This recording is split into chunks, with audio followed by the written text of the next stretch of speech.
After this video, you're gonna know how to guarantee yourself a grade 9 in any Inspector Calls essay that you write. I'm gonna give you the 3 things that you need to include in any essay to help you get that top grade. The first thing you want to know is Priestley's overall intention with that character. Because if you understand what he's trying to do with that character, it's easy for you to embed that into basically any paragraph. So I'm going to go through every single character and Priestley's overall intentions, and then you kind of adapt it to whatever the question is on. So the first person is Inspector Gould. He serves as Priestley's mouthpiece for social responsibility, exposing the moral failings of the upper class and forcing the audience to reflect on their own complicity in systemic injustice. Now, systemic injustice is just when society is unfair, and if complicity is like how compliant and how involved you are with something. So we can really see that the inspector is used by Priestley to convey his opinions. He is his mouthpiece. So remember, Priestley can't be in the play himself, so uses the inspector to vocalize his beliefs. Now, what is super helpful when you're talking about characters is you want to link them to key themes and have detailed quotes and analysis for each key theme for each key character. And what we've already done for you on the Lightup Hub, guys, we've got every single key theme already done for you with grade 9 quotes and analysis, and also broken it down by character as well. So you have a full overview of everything you need, and all you've got to do is basically remember it. The second character is Mr. Burling. So he embodies this self-serving capitalist mindset used to critique the greed and short-sightedness of the ruling class, particularly the resistance to progress and collective responsibility. So we can see Mr. Burling represents the individualistic notions of capitalism. Now, individualistic means it's all about the individual, you're not about the collective, which of course is a real contrast, or if we're being fancy, antithesis, which means like the opposite, to the inspector, who really represents this collective responsibility that we all must be responsible for our own actions. And just so you know as well, anything to do with Mr. and Mrs. Burling, you can more or less use it interchangeably. Like if you want to use some analysis or the overall message for Mr. Burling, you can basically use it for Mrs. Burling as well. So she represents institutionalized privilege and moral hypocrisy. Hypocrisy is saying one thing and doing another, showing how the upper class uses charity as a performance rather than an act of genuine compassion. So if we're going to do one a bit more specific to Mrs. Burling, of course we know that she ran a women's charity, but she was not deeply charitable or philanthropic, basically meaning charitable, because she denied Eva/Daisy the help when she needed it, despite running a charity. So we can actually see that it's all done for show, and it's more of a facade. A facade is like a mask. And now looking at Sheila Burling, who of course is the daughter of Mr. and Mrs. Burling. And again, with Sheila and Eric, we can kind of use the analysis interchangeably. So what we say about Sheila, we can say about Eric. She acts as the audience's moral compass and symbol of change, illustrating that the younger generation has the capacity to reject old values and embrace social responsibility. So we can see, just like to Eric, how they are members of the younger generation and they embrace this change. They are there to be socially responsible, and they develop this collective social conscience. Remember, collective social conscience.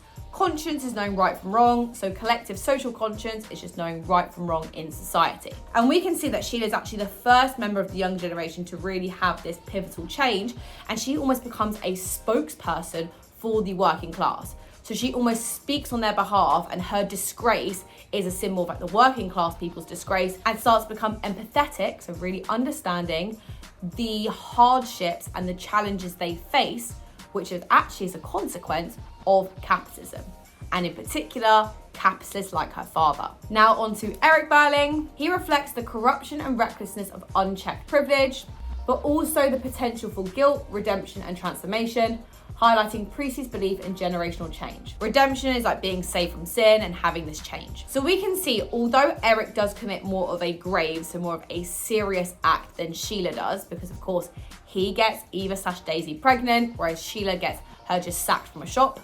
I mean, neither of them doing anything good, but Eric's is definitely worse. We still see this ability for him to be remorseful, to have this guilt, and also to have this level of redemption. He's saved from his sin, he repents for his sin, and we see that he feels very guilty for his actions. And that brings us very nicely onto somebody who's not very guilty, which is Gerald. And Gerald is Sheila's fiance, so they're meant to get engaged, but at the end, she basically isn't sure whether she wants to marry him as a result of everything coming to light and him having an affair with Eva/Daisy. So Gerald represents the illusion of respectability, showing how the upper class maintains power through charm and superficial morality, while still upholding exploitative systems. So we see in particular with Gerald, he can hide behind this facade, so this mask, of being this gentleman. Remember, Gerald is part of the aristocracy, so think about the kind of pyramid, the social pyramid. We've got at the top royalty, then we've got aristocracy, then we've got the upper class, then we've got the middle class, then we've got the working class. So he's like right at the top of that pyramid. So he can kind of hide behind this facade of respectability, being this gentleman, and he can kind of get away with his irresponsibility, his exploitative nature, because he's part of that aristocratic upper class. And lastly, Eva Smith / Daisy Renton. She is the invisible victim of capitalism and patriarchy, used as a device to expose the consequences of individual selfishness and systemic oppression. Her fate reinforces the idea that society must take collective responsibility for the vulnerable. So she is really a symbol of those who are exploited by the upper classes in society and are actually exploited at the hands of capitalism. We see, of course, the upper class exploit her. Gerald is an example of that because he's an aristocrat. And then we also see capitalists exploit her, and all of the Burlings are capitalists. So it's really a reinforcement of how we must take this collective responsibility for the vulnerable in society. And the second thing that you must know for Inspector Calls to make sure you get like grade 9 is context. Now, you don't need to know a million bits of context. On the Lightup Hub, for example, we only give you 5 bits of context that you need to know. But you just need to make sure you understand of how they link back to the text. Now, that is the most important thing with context. I don't want a history essay. I probably want no more than a sentence of you actually explaining the context. What I do want is a sentence after your context that shows me how that context links to the text. Does it link to the character? Does it link to the theme? Does it link to a reason why the writer, i.e. Priestley, has crafted the character in this specific way? So, for example, one of the pieces of context that we give you on the Lightup Hub is that in 1945, the Labour Party won by a landslide victory, meaning they won by a very high percentage. They were a very obvious winner. And in politics, we don't always get that. Sometimes it's very close in who wins, but a landslide victory means they won by a lot. And Labour typically held more socialist beliefs. So remember, 1945 is post-World War II, and we have then had this shift in society from capitalism ideals to now more socialist ideals. Now the Labour Party have come in. Now, what is important about this is I don't just state the context, but I would want to link it back. So I'd be talking about this rising power of socialism in society actually is reflected to the rising power of socialism through characters like Sheila and Eric, and how they could actually represent individuals who contributed to this landslide victory because they wanted a change in society. So you can see I've got a very clear link between the two. And then the third thing you want to do is you want to think about what the characters are symbols of. Now, this is such a high level thing to do, and honestly, by putting it in your essays, it will make all of the difference. We have something on the Lightup Hub called RAD, which we kind of go through talking about what character represents, amplifies, or develops. And that's a good way to talk about character change or comparing characters. And that is something that examiners love for you to do, guys.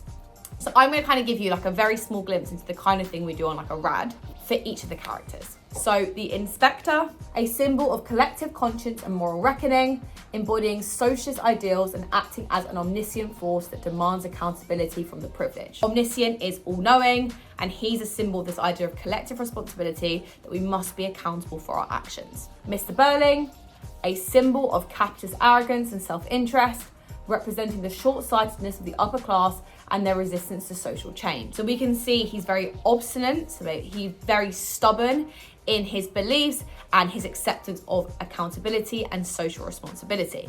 So he really represents that upper middle class and how they're very entrenched, so very stuck in their beliefs. Mrs. Burling, a symbol of entrenched elitism and moral hypocrisy, showing how the upper class weaponizes social status to maintain control while remaining blind to their own failings. So you see this idea of this entrenched elitism. So she's very entrenched, she's very stuck in it. She doesn't want to be removed from this elitism, so being kind of at the top of society, because she wants to remain and kind of remove herself from any accountability when she's a symbol for those kind of people in society. Sheila Burling, a symbol of change and the potential for moral awakening, representing the younger generation's ability to break free from inherited privilege and embrace social responsibility. So we can actually see that she's a symbol, like I kind of said about the landslide victory, of this moral awakening and this change to socialism and embodying these socialist beliefs. as a result of this kind of big swing from capitalism that was earlier on. Eric Berling, a symbol of privilege, recklessness, and its consequences, illustrating how wealth and power can foster entitlement, but also how guilt can spark transformation. So we can see Eric as a symbol of two ways. The first, this kind of unchecked, so this uncontrollable privilege, and how it allows individuals to try absolve, so free themselves from their responsibility. But also we can see on the other side, he is a symbol of when an individual takes responsibility and they feel regret, how transformation can come off the back of that. And just like Sheila as well, we can compare him and how he represents this kind of socialism and this rising power of socialism as well. And then Gerald Croft, he is a symbol of performative morality and the illusion of respectability, showing how those in power can seem charming and compassionate while still upholding exploitative systems. So we can see he's a symbol of aristocracy and again, this performative aspect, and how individuals as part of this upper class in society can get away by being performative in terms of morality rather than being moral individuals who take accountability for their actions. And lastly, Eva/Daisy, a symbol of the voiceless and oppressed working class, representing all those who suffer due to social inequality, gender imbalance, and economic exploitation. We can really see that she is a symbol of the working class and those who are exploited by capitalism, who are sexually exploited due to their gender. So she really represents the oppressed individuals in society. They're the 3 top things that you must include in your next Inspector Calls essays and any essays going forward. And what I'll do is just link a little video here to help you further with your Inspector Calls revision.